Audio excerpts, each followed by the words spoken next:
الحمد للہ رب العالمین والصلاة والسلام علی محمد الامین اعوذ باللہ من الشیطان الرجیم بسم اللہ الرحمن الرحیم۔ خواتین و حضرات، ہم سورہ شعراء کی آیت 49 سے درس کی ابتدا کر رہے ہیں۔ سیدنا موسیٰ اور فرعون کی سرگزشت زیر بحث ہے۔ اس میں ہم یہاں تک پہنچ گئے تھے کہ جادوگروں نے جیسے ہی دیکھا کہ یہ تو کسی اور ہی دنیا کی چیز سامنے آ گئی ہے تو ان پر حقیقت کھل گئی۔ وہ سجدہ ریز ہو گئے، انہوں نے اپنے عجز کا اعتراف کیا اور فوراً ہی اعلان کر دیا کہ ہم تو ایمان لے آئے ہیں، اس پروردگار پر ایمان لے آئے ہیں جو اس پورے عالم کا پروردگار ہے، جو موسیٰ و ہارون کا پروردگار ہے۔ اس پر میں نے لکھا ہے، فرعون جس رب العالمین کا مذاق اڑا رہا تھا، جیسے کہ پیچھے بیان ہوا ہے، جادوگروں نے اسی پر اپنے ایمان کا اعلان کر دیا، اور وہ بھی اس تصریح کے ساتھ کہ جو موسیٰ اور ہارون کا رب ہے، یعنی انہوں نے اس کا لحاظ بھی نہیں کیا کہ ذرا مبہم الفاظ میں اپنی بات کہہ دیں۔ وہ جو جہانوں کا پروردگار ہے یا دنیا کا پروردگار ہے یا ہمارا پروردگار ہے، یہ تعبیریں بھی اختیار کی جا سکتی تھیں۔ انہوں نے کہا رب موسیٰ و ہارون، وہ جو موسیٰ اور ہارون کا رب ہے۔ یہ صاف فرعون کی خدائی اور بادشاہی دونوں کا انکار تھا، یعنی وہاں تو ایک اور ہی طرح کی حکومت قائم تھی۔ وہ حکومت ہے، اس کو گاڈ کنگز کی حکومت کہا جاتا تھا۔ جیسے کہ پچھلی نشست میں بھی میں نے واضح کیا تھا کہ جو کچھ بھی مائتھالوجی یا دیو مالا وجود میں آتی تھی، پھر اس کے مظاہر کی حیثیت سے کچھ اجرام فلکی متعین کر لیے جاتے تھے، جیسے سورج چاند کی پرستش ہوتی رہی ہے، اور انسانوں کو بھی ایسے ہی منتخب کر کے خاص طور پر بادشاہوں کو یہی حیثیت دے دی جاتی تھی۔ وہ کسی دیوی یا دیوتا کا مظہر سمجھے جاتے تھے۔ دوسرے لفظوں میں گویا اس دیوی یا دیوتا نے انسانوں کے ساتھ ربط پیدا کرنے کے لیے فلاں اور فلاں شخص میں حلول کر لیا ہے۔ اس میں ایک لحاظ سے اس دیوی یا دیوتا کا نشیمن بن گیا ہے، اس نے اسی کو اپنا پیرہن بنا لیا ہے، اور جب وہ بولتا ہے تو گویا وہ دیوتا بولتا ہے، جب وہ حکم دیتا ہے تو گویا وہ دیوتا حکم دیتا ہے۔ یہ صاف فرعون کی خدائی اور بادشاہی دونوں کا انکار تھا، جسے ظاہر ہے کہ وہ آسانی کے ساتھ برداشت نہیں کر سکتا تھا۔ یعنی یہ محض یہ نہیں ہوا کہ چلیے کچھ لوگوں نے ایمان قبول کر لیا، نہیں، یہ تو سیدھا سادہ اس کی خدائی کا انکار ہو گیا۔ اس سے زیادہ سخت بات وہ نہیں کہہ سکتے تھے، اور بغیر کسی تردد کے انہوں نے کہہ دی۔ چنانچہ جو فرعون کا رد عمل ہے وہ یہ سامنے آیا کہ قَالَ آمَنْتُمْ لَهُ قَبْلَ أَنْ آذَنَ لَكُمْ إِنَّهُ لَكَبِيرُكُمُ الَّذِي عَلَّمَكُمُ السِّحْرَ فَلَسَوْفَ تَعْلَمُونَ۔ فرعون نے کہا تم نے اس کو مان لیا اس سے پہلے کہ میں تمہیں اجازت دوں؟ یعنی چلیے، اگر ماننا ہی تھا تو میری طرف رجوع کرنا چاہیے تھا کہ میں تمہیں اجازت دوں۔ یہ الفاظ بتا رہے ہیں کہ جو پندار پر چوٹ پڑی ہے اور اپنی حیثیت کو بے معنی ہوتے دیکھا ہے، اس کا رد عمل اصل بات سے کہیں زیادہ ہے۔ فرعون نے کہا تم نے اس کو مان لیا اس سے پہلے کہ میں تمہیں اجازت دوں۔ اب دیکھیے بات کیا بنائی ہے، یقیناً وہی تمہارا گرو ہے جس نے تمہیں جادو سکھایا ہے۔ یعنی یہ کوئی پیغمبر نہیں ہے، یہ تم نے اس طریقے کا فوری اعتراف کیا ہے تو یہ سازش ہے جو میرے خلاف کی گئی ہے۔ تم اپنے کسی گرو کو پہلے اس طرح بھیجتے ہو اور پھر خود آ گئے ہو اور اپنی شکست کا اعتراف کر کے گویا اب اس کی برتری کا اعلان کر رہے ہو۔ یقیناً وہی تمہارا گرو ہے جس نے تمہیں جادو سکھایا ہے، اور ظاہر ہے کہ بادشاہ ہے۔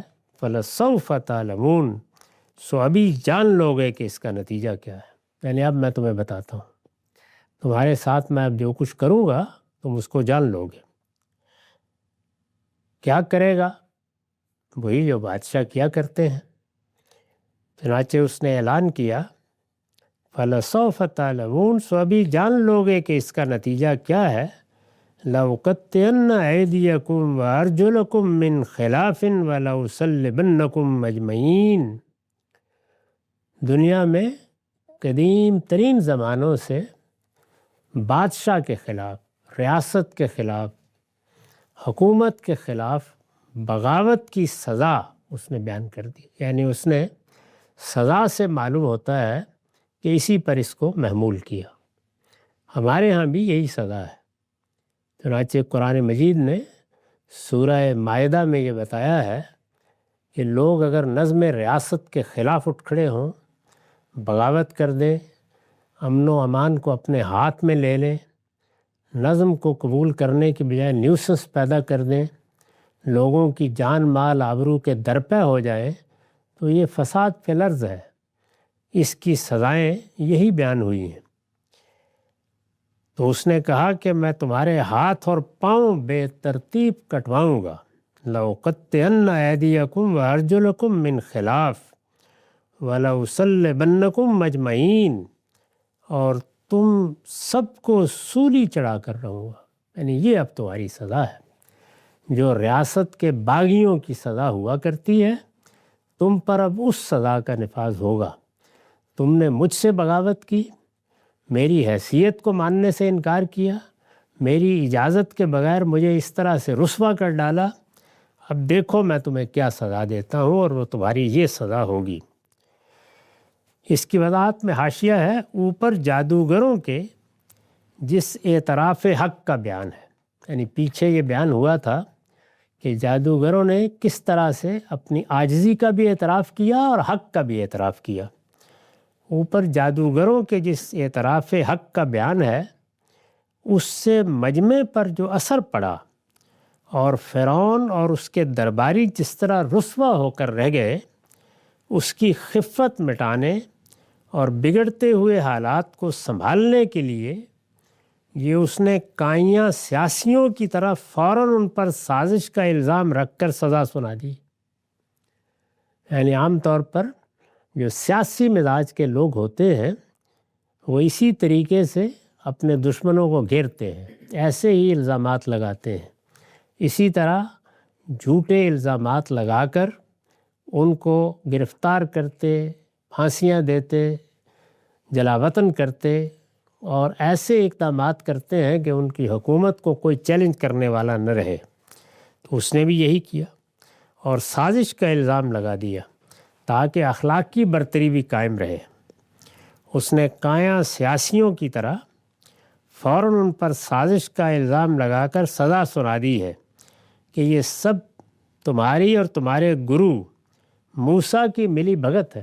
یہ تم لوگوں نے مل کے سازش کی ہے اور اس طرح سے میری حکومت کا تختہ الٹنے کی صحیح کر رہے ہو۔ تم نے یہ سب اسی لیے کیا ہے کہ کھلے میدان میں اپنے گرو سے شکست مان لو گے تو اس کی دھاک عام لوگوں پر بیٹھ جائے گی اور ہماری حکومت کے خلاف تمہاری سازش کامیاب ہو جائے گی۔ یعنی اس سارے معاملے کو جس کا محرک وہ خود بنا، جادوگروں کو اس نے خود بلایا، وہ جادوگر بلائے گئے جن کے بارے میں معلوم تھا کہ وہ اپنے فن کے ماہرین ہیں، میلے کے موقع پر اس تقریب کا انعقاد کیا۔ یہ سب خود کرنے کے بعد جب نتیجہ سامنے آیا تو الزام لگا دیا کہ یہ سازش تھی۔ یہی وجہ ہے کہ تم نے میری اجازت کا انتظار بھی نہیں کیا اور موسیٰ پر ایمان کا اعلان کر دیا ہے۔ اب میں تمہیں وہی سزا دوں گا جو سلطنت کے باغیوں کو دی جاتی ہے۔ تو اس سزا کا اس نے اعلان کر دیا۔ میں تمہارے ہاتھ اور پاؤں بے ترتیب کٹواؤں گا اور تم سب کو سولی چڑھا کر رہوں گا۔ قالوا لا غیر، اب یہ گویا جو ایمان ابھی دل میں داخل ہوا ہے، جس کا فوری اظہار ہوا تھا، یعنی ابھی کشف حقیقت کے بعد اعتراف کیا گیا تھا، یہ بھی نہیں کہ ایک لمبا عرصہ تربیت میں گزارا ہو، مشکلات مصائب کے بارے میں متنبع کیا گیا ہو، یعنی جس کو آپ اندازہ ہی کر سکتے ہیں کہ آدمی ایک طرف ایک حقیقت اس پر واضح ہو، اس کا وہ اعتراف کرے، ابھی اپنے آپ کو سنبھالا بھی نہیں ہے، تو یہ آفت آ گئی کہ وقت کا باجبروت بادشاہ یہ کہہ رہا ہے کہ تمہارے لیے تو اب یہ سزا ہے۔ تو جواب دیکھیے کیا ہے، ایمان کیا کرتا ہے۔ قالوا لا غیر انا الی ربنا منقلبون، یہ جو الفاظ ہیں اگر عربیت کے لحاظ سے ان کو دیکھیے تو جیسے کچھ ہوا ہی نہیں۔ جادوگروں نے جواب دیا کوئی اندیشہ نہیں، کوئی بات نہیں، تم نے جو کرنا ہے کر لو، ہم اپنے پروردگاری کی طرف لوٹیں گے۔ یعنی پھر کیا ہوگا، ہمارے ہاتھ پاؤں بے ترتیب کاٹ کر جب سولی دو گے تو تمہارے گھر تو نہیں آ رہے نا، اپنے پروردگاری کی طرف لوٹیں گے۔ انا للہ و انا الیہ راجعون۔ قالوا لا غیر انا الی ربنا منقلبون، یعنی یہ بات جو کہی جا رہی ہے یہ اندازہ ہی کیا جا سکتا ہے کہ یہ کس جگہ پر کہی جا رہی ہے، کس کے سامنے کہی جا رہی ہے، کس موقع پر کہی جا رہی ہے۔ جادوگروں نے جواب دیا کوئی ڈر نہیں، ہم اپنے پروردگاری کی طرف لوٹیں گے۔ اور دیکھیے کہ فوراً جو سچا ایمان ہے اور صحیح جگہ پر آتا ہے وہ کیا تبدیلی پیدا کرتا ہے۔ انہوں نے کہا کہ انا نطمع ان یغفر لنا ربنا خطایانا ان کنا اول المؤمنین، ہمیں امید ہے کہ ہمارا رب ہماری خطاؤں سے درگزر فرمائے گا، اس لیے کہ ہم سب سے پہلے ایمان لے آئے۔ یعنی ہم نے چونکہ انتظار نہیں کیا، کسی کی اجازت نہیں مانگی، توقف نہیں کیا، سوچنے کی مہلت بھی نہیں مانگی، جب ہم نے حق کے واضح ہونے کے بعد اعتراف میں لمحے بھر کا توقف بھی نہیں کیا، تو ہمیں امید ہے کہ ہمارے اس طرح آگے بڑھ کر سبقت کر کے ایمان لانے کا یہ صلہ ملے گا کہ اب تک جو کچھ کرتے رہے ہیں وہ سب معاف کر دیا جائے گا۔ تو یہ انہوں نے اپنی بات پیش کر دی۔ کیا ایمان افروز کلمات ہیں۔ اس پر میں نے لکھا ہے کہ آیت میں ان سے پہلے لام عربیت کے اسلوب پر محذوف ہے۔ جادوگروں کے جواب سے اندازہ کیا جا سکتا ہے کہ سچا ایمان آن کی آن میں انسان کو کس بلندی پر پہنچا دیتا ہے۔ استاذ امام کے الفاظ میں یہ وہی جادوگر ہیں کہ جب مقابلے کے لیے میدان میں اترے تھے تو بڑی لجاجت کے ساتھ، یعنی ابھی چند لمحے پہلے بڑی لجاجت کے ساتھ فرعون سے اپنی کامیابی کی صورت میں انعام کی درخواست کر رہے تھے۔ یعنی کہاں وہ سیرت اور وہ کردار، وہ پستی اور وہ دنایت، اور کہاں یہ بلندی۔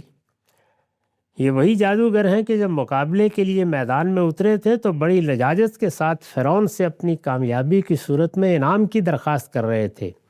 یا اب یہ حال ہے کہ ایمان کے نور نے ان کے دلوں کو ایسا منور کر دیا ہے کہ خدا اور آخرت کے سوا اس دنیا کی کسی چیز کی ان کی نگاہوں میں کوئی وقت باقی نہیں رہی۔ یعنی وہ دنیا جو انسان کو لبائے رکھتی ہے، جس کی معمولی قربانیوں کو وہ اپنے لیے بڑی چیز سمجھتا ہے، وہ پوری دنیا ہی انہوں نے لمحے بھر میں نثار کر دی، ختم ہو گئی۔ یہاں تک کہ اپنے ایمان کی حفاظت کی راہ میں اپنی زندگی کو بھی قربان کرنے کے لیے بالکل تیار ہے۔ چنانچہ اس سے جو سبق ملتا ہے وہ یہ ہے کہ ہم جب دنیا کے معاملے میں ہار جاتے ہیں، قرآن مجید نے یہ بیان کیا ہے کہ میرے ہاں فلاح پانے کے لیے دل و نظر کی، روح و بدن کی پاکیزگی مقصود ہے۔ بیان کیا نا، قد افلح من تزکا وذکر اسم ربہ فصلی، یعنی فلاح پا گئے وہ جنہوں نے اپنے آپ کو پاکیزہ بنا لیا اور اس پاکیزگی کے لیے اپنے پروردگار کو یاد رکھا اور سر سجدے میں جھکا دیا۔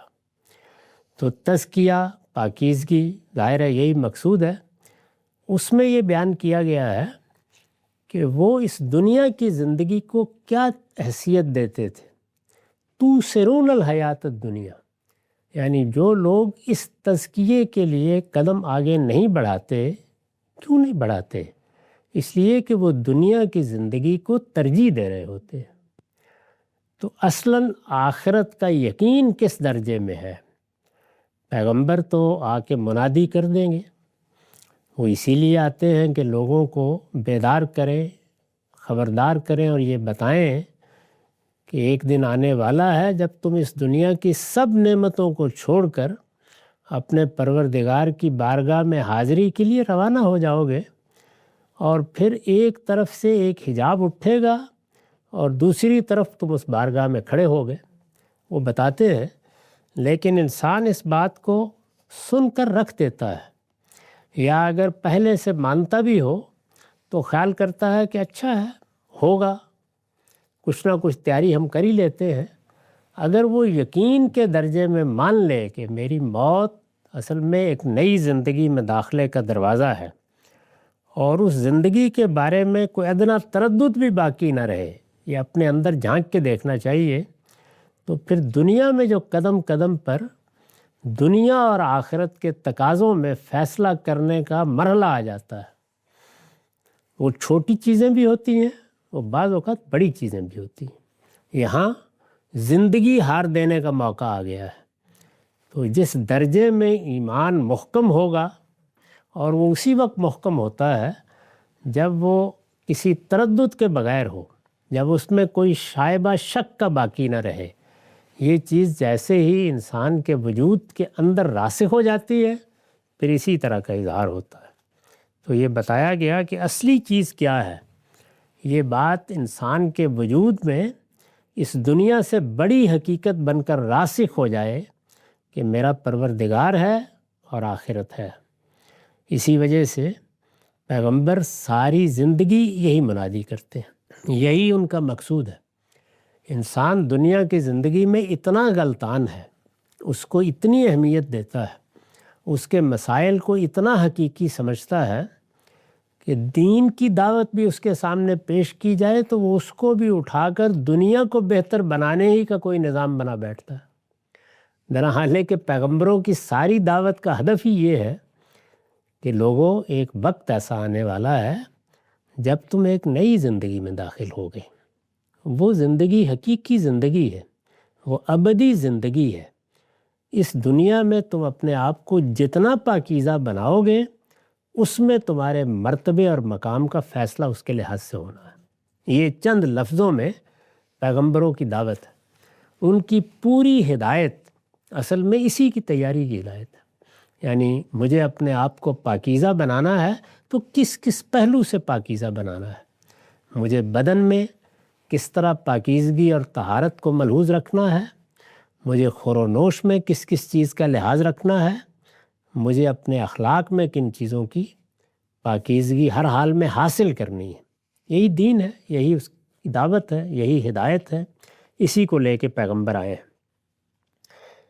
تو انہوں نے ایک ہی لمحے میں یہ ساری منزلیں طے کر لیں، اور دیکھیے کس خوبصورتی کے ساتھ یہ بتایا کہ اگر تم فوراً ہی ہماری موت کا فیصلہ کر دو گے، اور ہم بہرحال پہلے ہی مرحلے میں حق کے واضح ہوتے ہی اپنے ایمان کا اظہار کر رہے ہیں، تو تم وہ کام کرو، ہمیں اس کا فائدہ یہ ہوگا کہ ہم اپنے ایمان کی سبقت کو اپنے پروردگار کی بارگاہ میں پیش کر کے اپنے گناہ معاف کرا لیں گے۔ تو تم اپنا کام کرو، ہم اپنا کام کریں گے، اس لیے کہ ہم سب سے پہلے ایمان لے آئے۔ اس کے بعد پھر قرآن نے سرگزشت کا ایک حصہ حذف کر دیا ہے اور فرمایا کہ وَأَوْحَيْنَا إِلَىٰ مُوسَىٰ، یعنی ظاہر ہے کہ اس کے بعد موسیٰ علیہ السلام نے اپنی دعوت برپا رکھی، جیسے کہ دوسری صورتوں سے معلوم ہوتا ہے اپنی قوم کی تربیت کی۔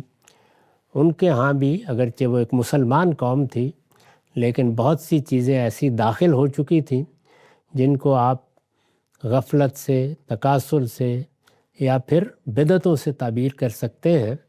قرآن مجید نے سورہ یونس میں بتایا ہے کہ اپنے گھروں کو قبلہ قرار دے کر نماز با جماعت کا اہتمام کرایا گیا، دین کا علم عام کیا گیا۔ تو جو کچھ بھی وہ کر سکتے تھے ادھر بھی انہوں نے کیا، اور فرعون کے معاملے میں یہ ہوتا رہا، یہاں تک کہ پھر اللہ تعالیٰ نے فیصلہ سنا دیا کہ اب جو کچھ بھی ہوگا وہ ہوا کرے، تم اب بنی اسرائیل کو لے کر نکل جاؤ۔ یہ اس بات کا اعلان تھا کہ دونوں چیزیں ناگزیر ہیں۔ فرعون کو دعوت دینی تھی، اسے توفیق ملتی تو وہ ایمان لے آتا، صورتحال ہی بالکل مختلف ہو جاتی۔ یہاں یہ بات بہت واضح طریقے پہ سمجھ لینی چاہیے کہ انبیاء علیہم السلام کی طرف سے جو اقدام بھی ہوتا ہے اس کا ہدف یہی ایمان ہے، یعنی وہ یہی چاہتے ہیں، اس کے سوا کچھ نہیں چاہتے۔ ہمارے ہاں عام طور پر جہاد کے باب میں جب صحابہ کے اقدامات پر گفتگو ہوتی ہے تو یہ خیال کیا جاتا ہے کہ انہوں نے گویا وہ سلطنت بنانے کے لیے اقدام کیا۔ وہ آپ پڑھیے، وہ ہر شخص کے پاس جا کے انہوں نے کسریٰ کے دربار میں کھڑے ہو کر یہ کہا ہے کہ ہرگز ہمارے پیش نظر یہ نہیں ہے، ایمان قبول کر لو، تمہاری بادشاہی ایسے ہی قائم رہے گی، ہم تمہارا تختہ الٹنے نہیں آئے، ہم واپس چلے جائیں گے، اس کے سوا ہمارا کوئی مطالبہ ہی نہیں ہے۔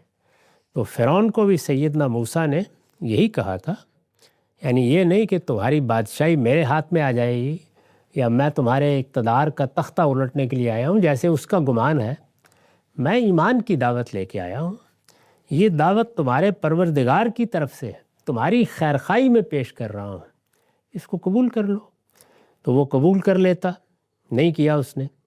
دوسری چیز جو پیش نظر یہ تھی کہ موسیٰ علیہ السلام کی اپنی قوم یعنی بنی اسرائیل جو 500 سال سے کم و بیش یہاں آباد تھے، وہ اب کنعان کی طرف لوٹیں، یعنی وہ ہجرت کریں، نکلیں اور اپنے وطن میں کنعان میں جائیں، جس کو اب ہم فلسطین کہتے ہیں۔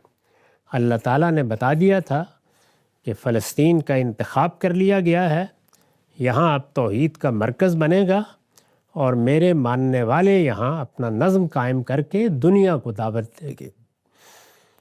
4000 سال پہلے یہ فیصلہ ہو گیا تھا، اور اسی کے تحت سیدنا ابراہیم علیہ السلام نے اپنے بیٹے اسحاق کو کنعان میں اور اپنے دوسرے بیٹے اسماعیل کو، بلکہ بڑے بیٹے کو، جزیرہ نما عرب میں آباد کیا تھا۔ فرمایا کہ وَأَوْحَيْنَا إِلَىٰ مُوسَىٰ أَنْ أَسْرِ بِعِبَادِي إِنَّكُمْ مُتَّبَعُونَ۔ اس کے بعد کئی سال گزرے یہاں تک کہ حجت پوری ہو گئی، یعنی یہ حصہ حذف ہے۔ تب ہم نے موسیٰ کو وحی کی، یعنی پھر ایک دن آ گیا کہ اللہ تعالیٰ کی طرف سے حکم دیا گیا۔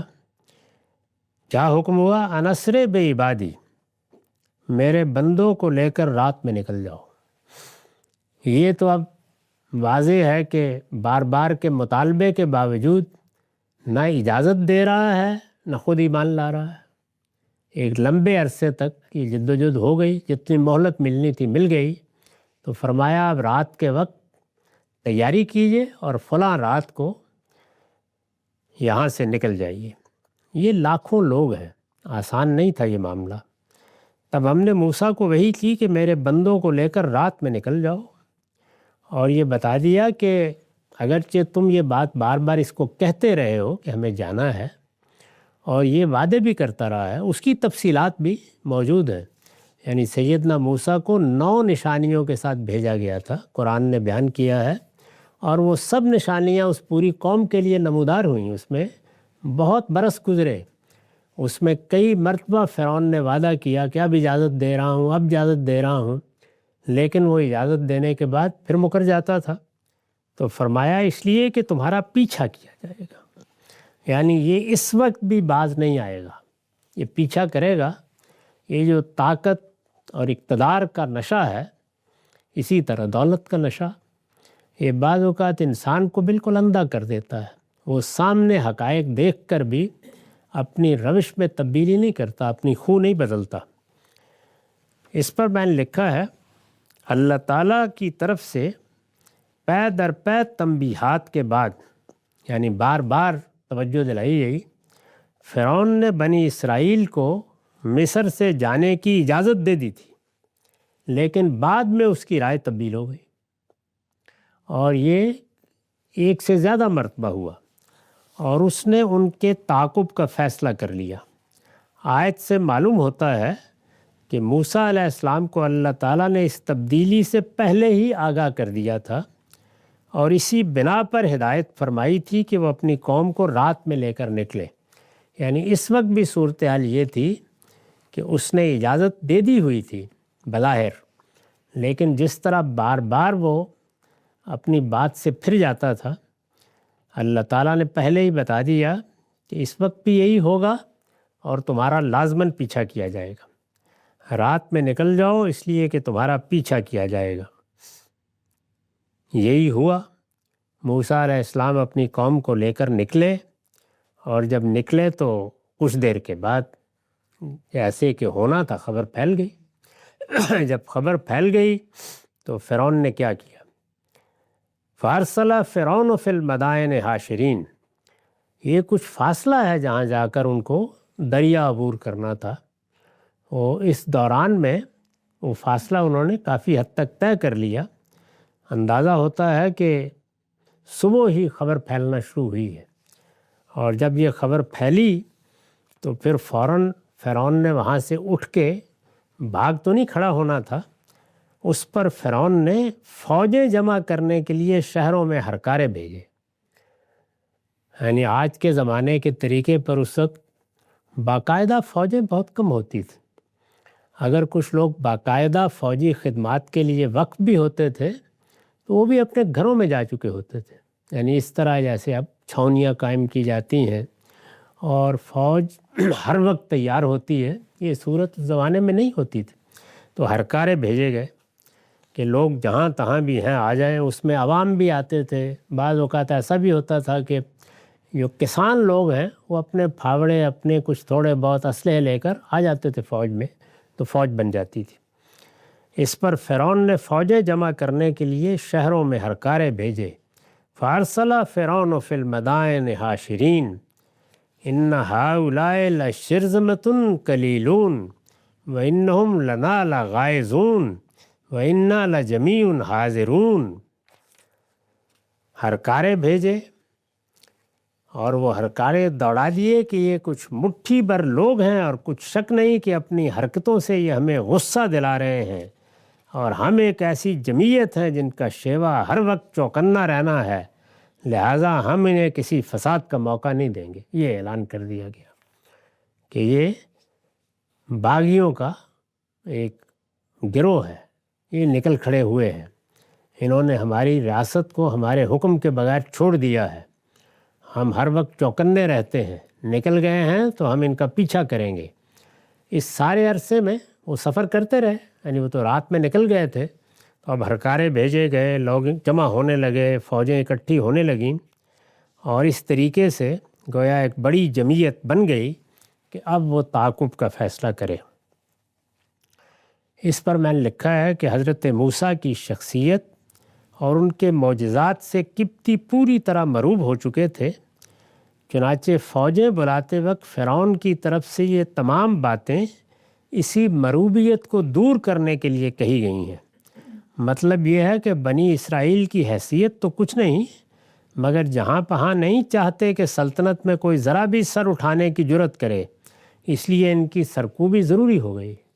یعنی ویسے ہمیں کیا فرق پڑتا ہے، یہاں ہیں وہاں ہیں، لیکن ایسے لوگوں کو جانے دینا یہ گویا سلطنت کے لیے باعث خفت ہے، تو اس لیے ہم نے ان کا پیچھا کرنے کا فیصلہ کیا ہے۔ تو یہ سب باتیں کہہ کے اس نے اپنے ہرکارے دوڑا دیے۔ اس پر فرعون نے فوجیں جمع کرنے کے لیے شہروں میں ہرکارے دوڑا دیے کہ یہ کچھ مٹھی بھر لوگ ہیں، اور کچھ شک نہیں کہ اپنی حرکتوں سے یہ ہمیں غصہ دلا رہے ہیں، اور ہم ایک ایسی جمعیت ہیں جن کا شیوا ہر وقت چوکنا رہنا ہے، لہٰذا ہم انہیں کسی فساد کا موقع نہیں دیں گے۔ یہ اعلان کر دیا گیا اور لوگ جمع ہونا شروع ہو گئے۔ یہ سرگزشت یہاں پہنچ گئی، ہمارا وقت ختم ہو گیا۔ اقول قولی ھذا واستغفر اللہ لی ولکم ولسائر